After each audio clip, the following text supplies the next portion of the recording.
After the chaos of the scene of the crucifixion, Matthew records a quieter moment. We're set into a scene that slows the pace down because this man named Joseph of Arimathea goes to Pilate and he asks for the body of Jesus.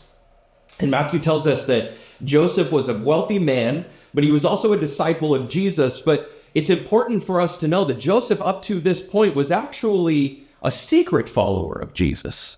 He was a follower of Jesus that stayed safely in the background. He didn't want to be noticed. He didn't want to be seen. But in this moment, he steps forward publicly. And he asks the most powerful man in the world for the body of a crucified man. This could damage his reputation. This could damage his standing. But yet, Joseph chooses to honor Jesus. So he gets Jesus' body and he wraps it in clean linen. He places it in his own tomb cut out of the rock. And then he rolls this large stone over the entrance to seal it up. And to many people watching and to you maybe reading, this probably feels like the end of the story. Jesus had been rejected, crucified, and now buried. But even in this quiet moment, God's purpose is still unfolding.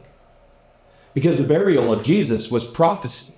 Isaiah had written centuries earlier that the suffering would be assigned a grave with the wicked and yet with a rich man in his death. So the reality of the situation, guys, is that while this day looked like defeat, it was actually God's plan.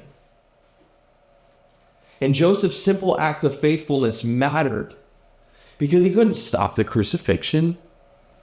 He couldn't change what happened, but he could honor Jesus in the moment that was given to him.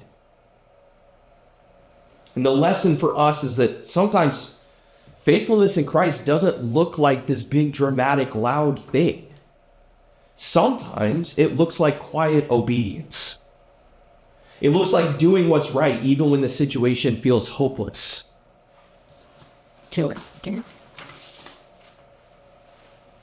And Joseph reminds us that even in the darkest moment of this story, God is still at work because the tomb wasn't the end.